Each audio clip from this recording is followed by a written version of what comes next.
تعوذ، قرآن مجید کی تلاوت شروع کرنے سے پہلے اعوذ باللہ من الشیطان الرجیم ضرور پڑھنا چاہیے، کیونکہ اللہ تعالی قرآن مجید میں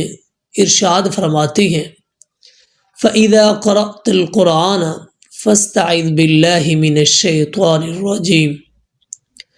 پس جب تو قرآن پڑھے تو مردود شیطان سے اللہ کی پناہ طلب کر، اور یہ تو زہر ہے، پناہ کسی نقصان پہنچانے والی چیز یا دشمن سے درکار ہوتی ہے،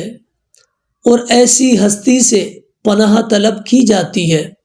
جو اس نقصان پہنچانے والے دشمن سے زیادہ طاقتور ہو۔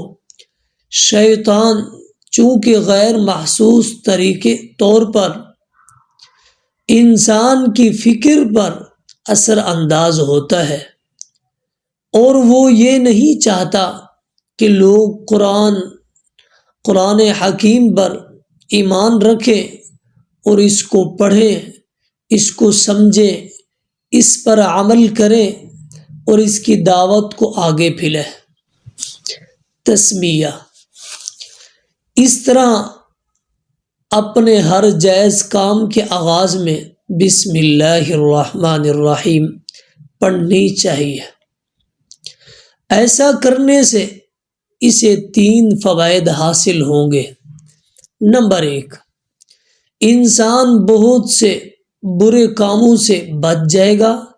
کیونکہ اللہ تعالی کا نام لینے کی عادت اسے یہ بات سوچنے پر مجبور کر دے گی کہ کیا میں اس کام پر اللہ تعالی کا نام لینے میں حق بجانب ہوں۔ نمبر 2، ہر جائز کام کے شروع میں اللہ تعالی کا نام لینے سے انسان کی ذہنیت بالکل ٹھیک کام کرے گی، اور وہ ہمیشہ صحیح ترین نقطے سے اپنی حرکت کا آغاز کرے گا۔ نمبر 3، جب وہ اللہ کے نام سے آغاز کرے گا تو اللہ تعالیٰ اس کے ہر کام میں برکت پیدا کرے گا۔